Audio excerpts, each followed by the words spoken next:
They didn't try to hide it. Not even a little. When the Dolphins went into this draft, they were already leaning one way. And once they were in it, they didn't look back. They didn't disguise their intent, didn't dance around priorities. They were blunt with it. Big, heavy, grit. That's what they were chasing. And not because they had no other choice, but because that's who they want to be now. That's the team they think they have to become. Maybe the one they were supposed to be all along. It started with names, but more than that, it started with weight. 4 picks, all over 300 pounds. 3 of them defensive tackles. No cute picks, no finesse projects, just brute reinforcements.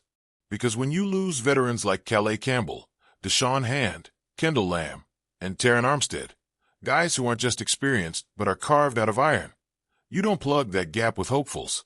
You need substance, and maybe even a little anger.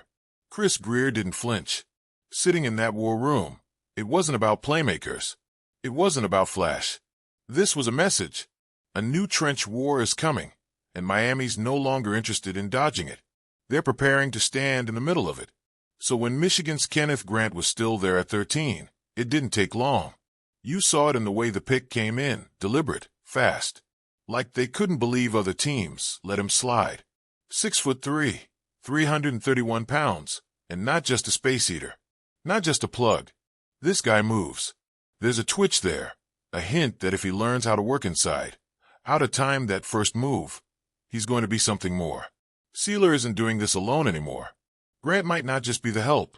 He might become the muscle of that interior. But they weren't done there. Not even close. They wanted youth, but they wanted it with purpose. Arizona's Jonah Sionia was their next move. And here's where it got loud. They traded up for him. You don't do that for depth. You do that because you're ready to throw him into the fire. You're not whispering him into the lineup in Week 12. You're preparing him for Week 1. And they think he can handle it. Sionia is not raw. He's seasoned. Played everywhere. Tackle. Guard. He moved like someone who understood leverage. But Miami doesn't care about his resume right now. They care about what he can become if you put him between 2 vets and let him push. 6'4", 324 pounds, and not soft weight. His balance, the way he anchors, that's the kind of interior presence they've lacked for too long. Liam Eichenberg's been tested. So has Robert Hunt. But now the pressure is real. Because Sionia isn't a maybe. He's coming for a spot. That's what this draft felt like. Not just filling gaps, challenging people, elevating the room by making it uncomfortable. And if there was still any doubt about that mindset, look at who came next. 5th round, Jordan Phillips. Not the same Phillips who used to play here. This one's from Maryland. A grinder. A motor guy. They loved him. Not just for his stats, which were fine, not eye-popping, but for what he did between plays. He didn't coast. He didn't loaf. Coaches talked about his film like it was a highlight reel of hustle. That's rare for interior guys. And they latched onto it. You can coach technique. You can teach hand placement. But that kind of effort, you can't inject that into someone. It's either there or it's not. With Phillips, it's there. And just when you thought they'd balance things out, maybe pivot to a different position, they went even bigger. 7th round, Zeke Biggers. And if you're wondering whether his name is real, yes, it is. But even if it weren't, it wouldn't matter. Because this dude lives up to it. 6'5", 321 pounds. Blocking 4 kicks in college. You don't see that from defensive tackles.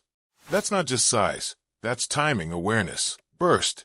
Traits you don't usually associate with guys his size. He's raw, sure. But he's not a placeholder.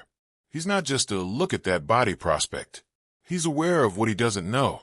And that's dangerous. Because it means he's working. I've been focused on my pass rush. Every day. That's the one area I knew had to get better. Biggers said after being picked. Twitch off the ball. Getting a move down. That instinct. It's coming. I'm not just a body. I'm not just here to fill space. And the Dolphins? They believe him. That's 4 linemen. 4 massive, physical linemen. And not a single apology about it. No cute quotes. No vague answers.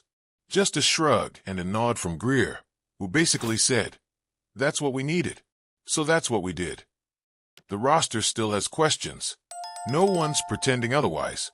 There's still no clear answer at cornerback, especially if the Jalen Ramsey rumors aren't just smoke.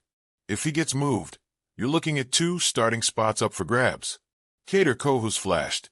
Cam Smith's still an unknown. Nick Needham's been dependable when healthy. But none of that gives you confidence heading into camp. Not with the quarterbacks Miami's facing this year.